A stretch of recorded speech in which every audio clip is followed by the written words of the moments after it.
ในรอบบริเวณทางด้านได้กับสมอเนี่ยทางบรรดาการนำเนาะสำหรับครูอาจารย์เนาะอะไรเนาะอันนี้มดเนาะทางนำพาโดยพระอาจารย์พรสุขที่มาจากตัวสอบพระเคยสอนพระเบียร์แล้วก็มีการตัดบอกตกตุกบางนำปง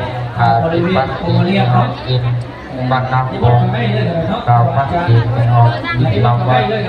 ปันเป็นนำปงพุทธเอาสำหรับยานโยมสิดาวสิดาวการลงยานโยมจะมีการจัดการจะเริ่มพอนักลงยานโยมเด้อไปพูดคือเสียงคือสิบหอดเนาะเสียงคือสิบหอดก็จะเป็นอย่างนี้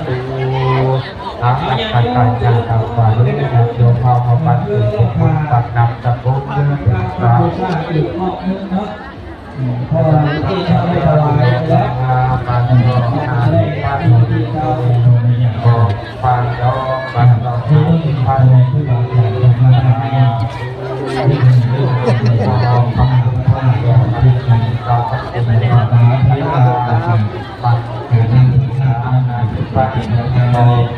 เป็นผู้ที่ทำงานที่มาที่มีโอ้เราเป็นสะพานคนกัจับบันตุกเอาตรงนี้เนาะทางคณะสงฆ์กำลังเอาไปในโลกบริเวณพระธาตุเนาะทั้งเจ้าหน้าที่เนาะการมาสงวนมาคนนี้มาไปเนาะ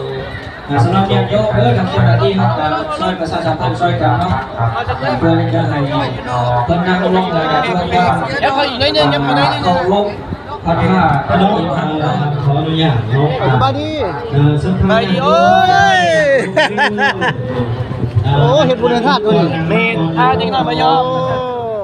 น้องก่อนคุณครูอาจารย์เขาได้พากันไว้คารวะอีกเทื่อนึงเนาะได้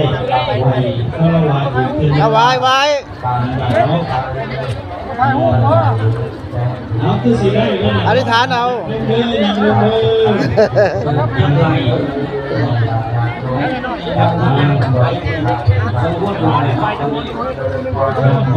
มันเป็นยังเราดูยังแต่ยังอยู่ไว้เพราะว่าไม่ได้เนี่ยว่ามนพ่อแม่ครูอาจารย์เขาบริหารผู้ประธานสกูลได้